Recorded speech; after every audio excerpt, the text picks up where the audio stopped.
Salut Arnaud. Demain, on discute de tes résultats sur les mécanismes de l'addiction. Ok, à demain.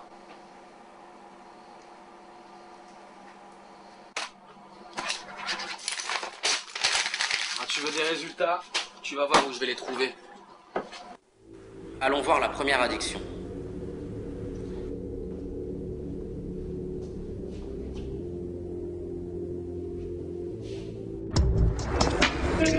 Voilà. Non, il me faut quelque chose de plus fort.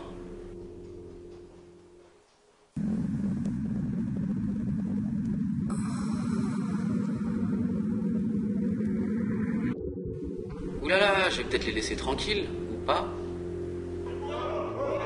Qu'est-ce qui se passe?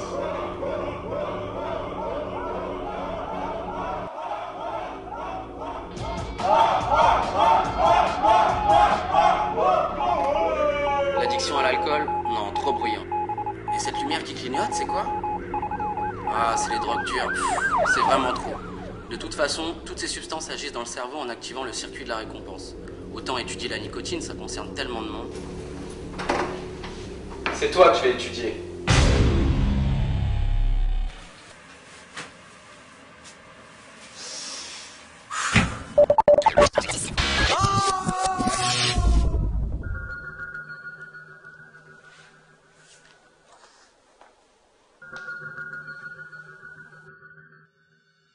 Mais je vois à travers ses yeux. Ça y est, je suis enfin dans le cerveau de Serge. Vas-y Serge, prends la cigarette. Il nous faut de la nicotine pour le voyage.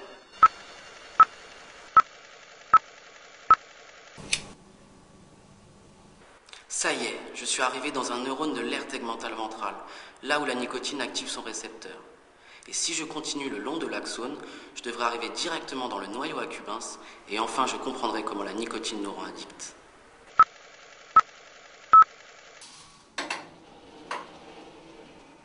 Ah, ça y est, la nicotine est arrivée, et elle active son récepteur.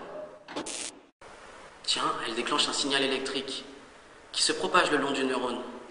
Ben oui, c'est le potentiel d'action.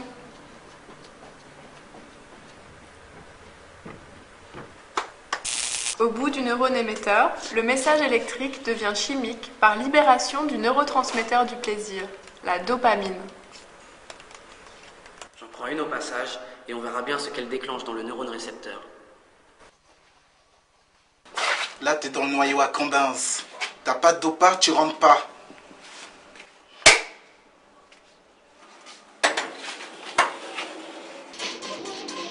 La dopamine active les protéines qui s'envoient un message en cascade. C'est une cascade d'activation. Ah, c'est sympa ici.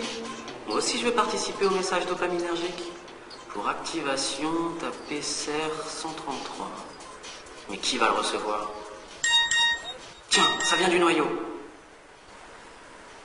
Au cœur du noyau se trouvent l'ADN et ses ouvriers. Serge est un fumeur dépendant. Depuis des années, il fume une cigarette en buvant son café, puis devant l'entrée du labo. Son cerveau a associé la nicotine à son contexte de consommation. Voici comment. Bon les gars, faut plus de protéines mémoire. On s'active.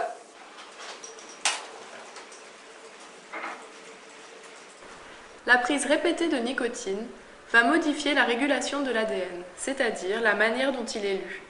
Et de nouvelles protéines sont synthétisées à partir de cet ADN. En gros, ça se passe comme ça. Synthèse terminée. Lance la pression et amène-la là en mémoire.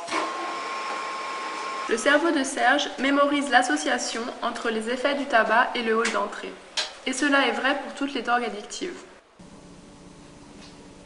Hall d'entrée, casé nicotine. Alors, il en est où? Oh ouais, attends, il est devant la machine à café. Il faut activer le dossier café entraîne besoin de nicotine. Ok. Cette association est si puissante que l'apparition du contexte, le café du matin par exemple, ravive l'envie de fumer en réactivant les circuits de la récompense. Devant l'entrée, l'amour, en soirée, avec un café, c'est cela.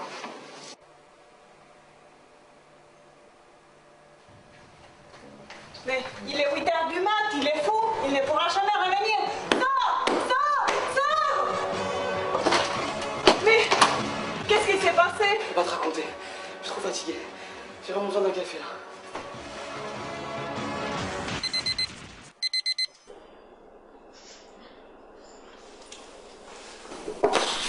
Tu devineras jamais ce qui m'est arrivé cette nuit.